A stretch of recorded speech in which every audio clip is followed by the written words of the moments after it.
मी नसतो तर तुम्ही जेलमध्ये गेले असता. डोनाल्ड ट्रम्प यांच्या या कथित वक्तव्यानंतर जगभरात एकाच फोन कॉलची चर्चा सुरू झाली आहे. इस्रायलचे पंतप्रधान बेंजामिन नेतान्याहू आणि अमेरिकेचे माजी राष्ट्राध्यक्ष डोनाल्ड ट्रम्प यांच्यात नेमकं काय बोलणं झालं आणि या एका फोन कॉलमुळे मध्य पूर्वेतील युद्धाचे चित्र बदलू शकते का, हेच आपण या व्हिडिओच्या माध्यमातून जाणून घेणार आहोत. नमस्कार मंडळी, मी रवी शिकारे आणि तुम्ही पाहताय फेरफटका न्यूज. सध्या संपूर्ण जगाचे लक्ष मध्य पूर्वेकडे लागले आहे. इस्रायल आणि हमास यांच्यातील संघर्ष अजूनही सुरू आहे. एका बाजूला युद्ध, दुसऱ्या बाजूला आंतरराष्ट्रीय दबाव आणि त्यातच अमेरिकेतील राजकीय घडामोडी. अशा परिस्थितीत ट्रम्प आणि नेतान्याहू यांच्यात झालेला फोन कॉल चर्चेचा विषय ठरला आहे. डोनाल्ड ट्रम्प यांचा इस्रायलला पाठिंबा हा काही नवीन विषय नाही. त्यांच्या अध्यक्षीय कार्यकाळात जेरुसलेमला इस्रायलची राजधानी म्हणून मान्यता देण्यात आली. तसेच इस्रायल आणि अनेक अरब राष्ट्रांमधील संबंध सुधारण्यासाठी अब्राहम अकॉर्ड सारखे ऐतिहासिक करार करण्यात आले. मात्र आज परिस्थिती पूर्णपणे वेगळी आहे.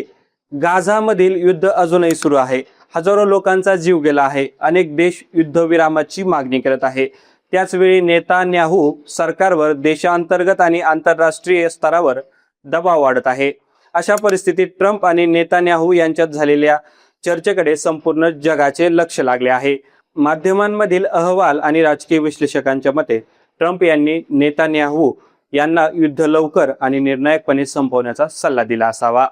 काम पूर्ण करा आणि विजय मिळवा असा संदेश त्यांनी दिल्याची चर्चा आहे.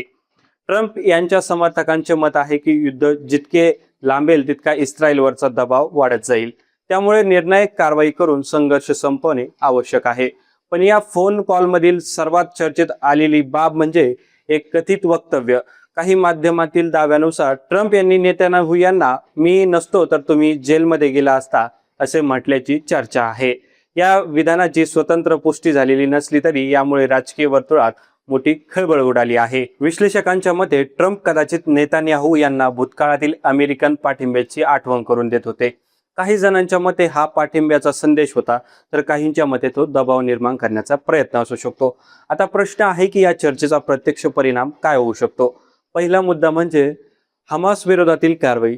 जर इस्रायलने अधिक आक्रमक भूमिका घेतली असती तर युद्धाचा पुढील टप्पा आणखी तीव्र होऊ शकला असता. दुसरा मुद्दा म्हणजे इराणवर आधीपासूनच इस्रायल आणि अमेरिकेच्या नजरा आहेत. ट्रम्प यांची कठोर भूमिका पुन्हा प्रभावी ठरल्यास इराणवरचा दबाव वाढू शकतो. तिसरा मुद्दा म्हणजे अरब राष्ट्रांशी संबंध. अब्राहम अकॉर्ड्समुळे निर्माण झालेली सकारात्मक परिस्थिती टिकून राहील की सध्याच्या संघर्षामुळे त्यावर परिणाम होईल, हा मोठा प्रश्न आहे.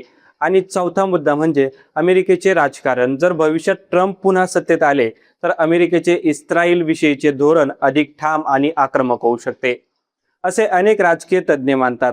मात्र दुसऱ्या बाजूला युद्धविरामाची मागणी करणारे देश आणि आंतरराष्ट्रीय संस्था देखील सक्रिय आहेत. त्यामुळे नेतान्याहू यांना प्रत्येक पाऊल अतिशय काळजीपूर्वक टाकावे लागणार आहे. एक गोष्ट मात्र निश्चित आहे, हा फोन कॉल फक्त दोन नेत्यांमधील साधा संवाद नाही, तो मध्य पूर्वेतील भविष्यातील राजकारण, अमेरिका इस्रायल संबंध, इराणची भूमिका आणि जागतिक धोरणांच्या पुढील दिशेचा एक महत्त्वाचा संकेत मानला जातोय. आता सर्वांच्या नजरा नेतान्याहू यांच्या पुढील निर्णयावर असतील. ते ट्रम्प यांच्या कथित सल्ल्यानुसार अधिक आक्रमक भूमिका घेतील का, की आंतरराष्ट्रीय दबावाचा विचार करून वेगळा मार्ग निवडतील. तुम्हाला काय वाटतंय?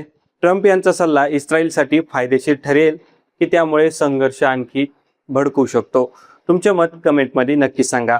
व्हिडिओ आवडला असेल तर लाईक करा, शेअर करा आणि आमच्या चॅनलला सबस्क्राईब करायला विसरू नका.